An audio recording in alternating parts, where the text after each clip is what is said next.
Hey everybody, welcome to another episode of On the Paint Table. It's my weekly show where you see what I've been working on, what I got done, and what is coming up. So, 25 models painted this week for 2 different armies for Age of Sigmar.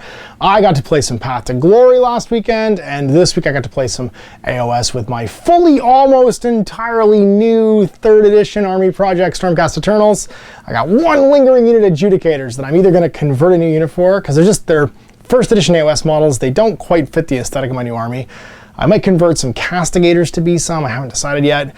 Or maybe if there's a shooting unit that's battle line, maybe I'll just introduce one of the Thunderstrike units and wait and be patient. I'm not very patient though, when the new book comes out. So anyway, let's see what I got done and what is coming up. So first things first, here is the finished pile. We'll start with my Soulblight Gravelords. I got to play with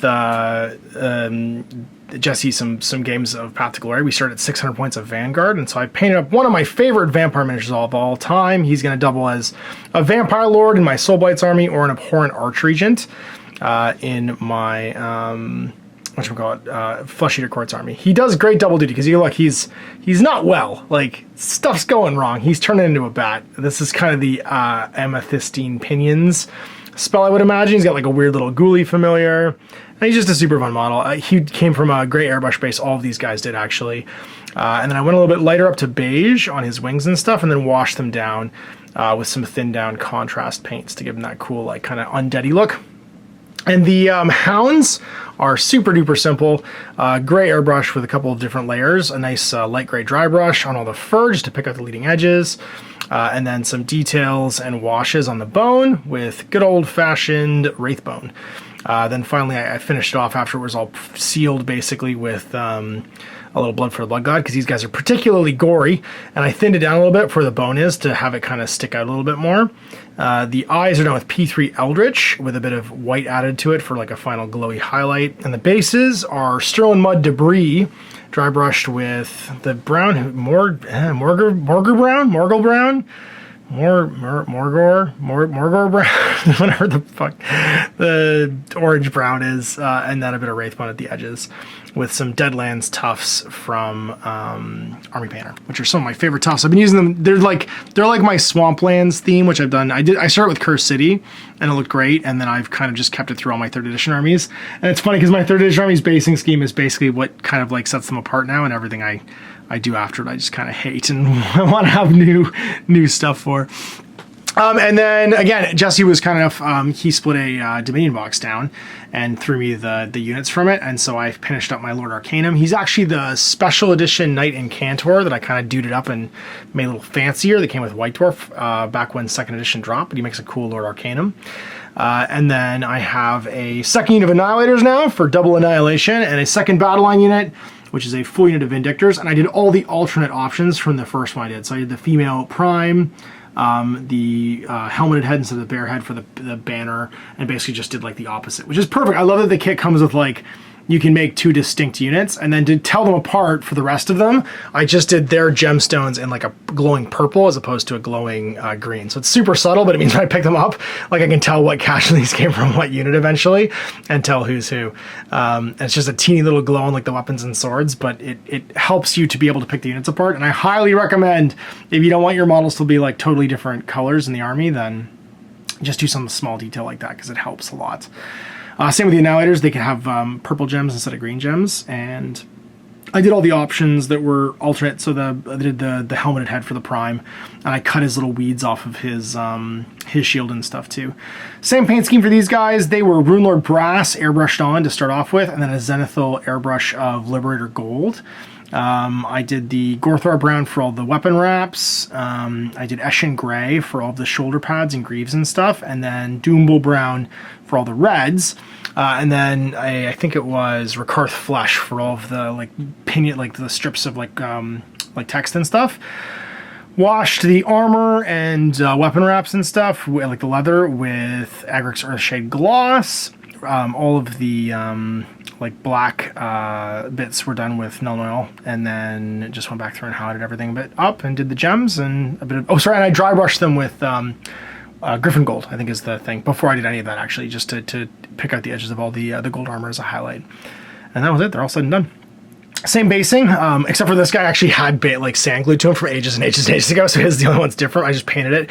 If you're ever trying to match Sterling Battlemire, Dryad Bark is the same brown. So just paint some Dryad Bark down. And then that same, I can't, Morgor brown? That's not Gorthor brown, because that's like the pale one. Whatever the orangey brown is, and then a bit of that sweet, sweet Wraithbone on the edges, and Deadlands Tufts to finish it off. And those were my Stormcast.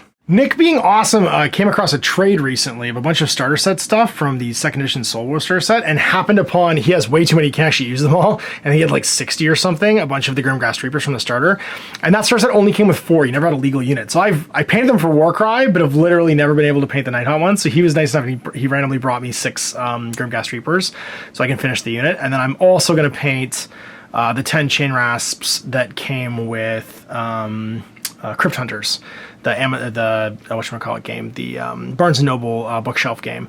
So I can make a 30-man unit of Chain Rasps, and between that and Big Drog Fort Kicker, which I feel like you kind of almost have to take in a Nighthaunt army now to have a monster, I'll have like a full 2,000 point Nighthaunt list. So I'm going to paint these up and give my Nighthaunt a go again, I think, probably against Omen as he paints his Stormcast. I want something new to paint or to play against his Stormcast, because he's painting a Stormcast army as well, and he's ditched all his AOS armies. And I'm saving these guys to do my Path to Glory with and build them a bit slower, because I really like the miniatures. So this felt like a good, quick way to do a new 2,000 points that you guys haven't seen in 3rd edition AOS yet, so that Owen could play with his Stormcast and we could get some games in, even at smaller point values, get some games in. I just don't bring Big Drod then, and have like a bit more variety in my Nighthaunt. Because Nick was down, we actually got our hands on these cool new things. It's the 2 new star sets for Monsterpocalypse. Nick is a huge MonPoc fan, and now that I'm having guests back in, he brought down his MonPoc stuff. He painted his Ubercore, and I played with my Pterosaurs and my Guard this week to get some games in and just kind of refresh ourselves on playing it. And we're gonna switch factions, because he did Destroyers in the last like line of stuff, and I did Protectors. He's gonna do Protectors, so I gave him this Protectors starter set and an Incinerus. This is just the boxes, actually. He's left already with it all, so he can start a Protectors army, and you get a few of the little guys in here too. He's already got some Shinobus and stuff, so he's got some units and stuff for us to play with, and we're going to start a whole new series where we swap sides, basically, and he's going to start playing Protectors. So he's going to start with the Elementalists. I'm going to start with the Savage Swarm. So I got some bugs. It's Dynastus and Zizarax. I'm going to be painting up along with some ants and stuff, and I think I might have a few extras, but we're going to get 10 units. I mean, we can have 20, but we'll paint up 10 units and 2 monsters.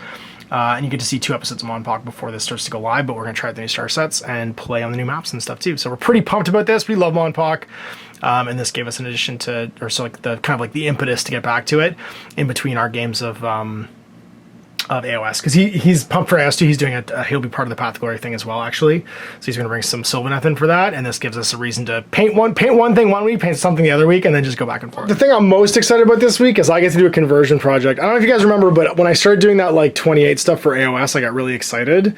But this week, yesterday, it's finally out. We had a whole bunch of like setbacks, but this is our lockdown edition of Blaster. It's 122 pages. It's huge. It's a huge amount of content, and contains an entirely new game called Sludge War. Fully half the book is this game that Sean wrote during lockdown, and I'm going to do a GMG review of it, and just like kind of briefly go over the rest of Blaster, but this is primarily focused on Sludge, which is his like doom metal black powder game that he wrote, which I am pumped for, and I'm going to start making conversions for. So I'm not going to spoil this. You can go watch the review if you want. It's up today as well. It's probably up for a while. And this is available digitally and in hard copy. This is actually the North American printer's version of the full color deluxe edition, which is super nice, and it will be the one I'm reviewing because I ordered it from Drive-Thru RPG. But again, I'll link it in the video description if you want to go check it out for yourself. But it's also got content for Gamma Wolves, which I wrote, for This Is Not a Test, for Rangers / Frostgrave, some Mythos stuff, and a whole narrative legacy campaign for Gaslands. So even bonus stuff, but it's really a rule book for a game. And we got to like add our stuff to it because Sean went crazy over lockdown, did all the art for it, wrote all the rules, and produced this awesome game. So what I'm going to be doing is I'm going to work on 2 demo forces for it. There's actually a new fellow that you actually saw on Friday, Tyler, who came in for Judge Dredd, who's pumped for Sludge too. So he's going to be building an army for it.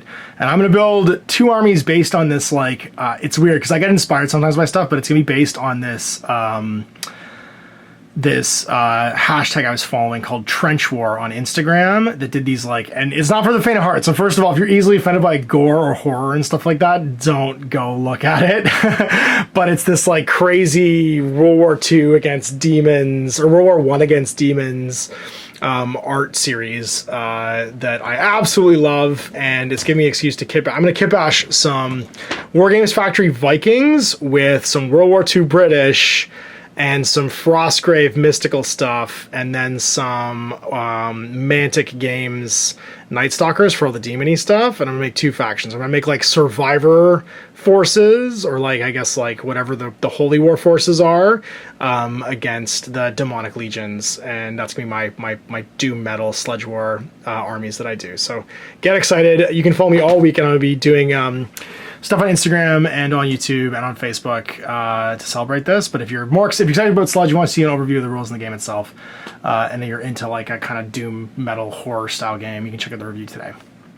And so you got another 25 models painted this week. Not too bad. I'm clipping along on my AOS projects a bit at a time. I'm going to try and get another 15 done for the Nighthaunts maybe over this weekend or next week. And then I'm going to try and paint a whole bunch of stuff, but I'm going to do it in like a Grim 28 muddy, splashy style, which means that the conversion part will probably take longer than the painting part will for my Sludge War stuff. And again, you can follow that all weekend. It's going to be a lot of fun. And of course, more stuff coming up for MonPoc. I got projects on projects on projects. Anyway, we'll see you for that next week. Till then, I'm Ash. Have a great day.